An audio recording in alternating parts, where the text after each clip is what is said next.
Hello everyone. Uh, this this is a tutorial come demonstration for a robot which can walk on the rope. So, what are the components which have been used for making this robot? See, there are few basic things. The most essential thing for making a robot which is lightweight, which we have used over here, is aluminium. That's the most important part. Aluminium is cheaply available and it is hard in strength and won't get rusted that easily.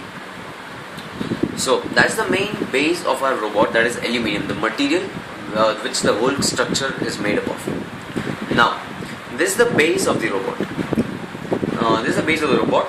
This is the aluminium, the H frame. At this place, we have two DC geared motors for the movement of the robot. So the other components are we have is this is the rack. This is the rack, and this is the pinion. Wherein the pinion merges with the rack, and the movement of the pinion causes a movement over the rack. In all, we have used our 5 motors, 2 DC geared motors for the movement of the robot on ground, 1 motor mounted on the rack for the movement of the robot up and down for the vertical movement, and the remaining 2 DC geared motors we have used is for the movement of the robot on the rope. Now coming towards the wheels, we have used different wheels. For the ground movement, the wheels used are the two rubber wheels which are easily available and are cheap in the market. One caster wheel for the forward drive, for the forward motion, which will be used for either of the direction, in whichever direction we want to turn, rotate and go ahead. For walking on the rope, the main thing is we use the wheel, but we remove was the rubber. So we have a groove in middle, and the walking on the rope is decided by the thickness of this groove. If the over here the depth of the groove and the thickness are made in such a are chosen in such a way so that it is able to walk on the rope which is provided to the robot. The rope will be held over here, which will be in high tension, and when the motors are on, when the power is generated, both the motors are interconnected and there will be movement on both the motors, and the robot moves in for this right direction. Similarly, if I give it another signal, it will move in the opposite direction.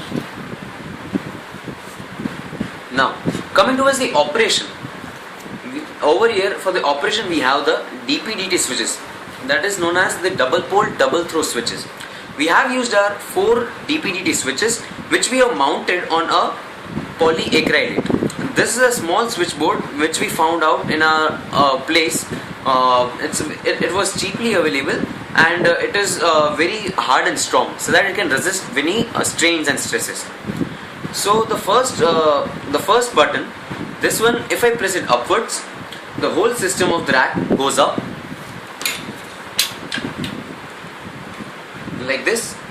If I press down, the system goes down. Now coming with the movement, if I press coming to the second DP/DT switch, if I press this in the high direction, the motor moves in the clockwise direction. If I press in the other direction, the signal is fed as a opposite direction. The robot moves in the opposite way. Now, the remaining switch, that is these 2 switches, they are meant for the drive of the robot. One DP/DT switch for this one, and the second DP/DT switch is kept for this wheel. When I give this signal as high, the left motor will go forward. If I give this high, the right motor goes forward.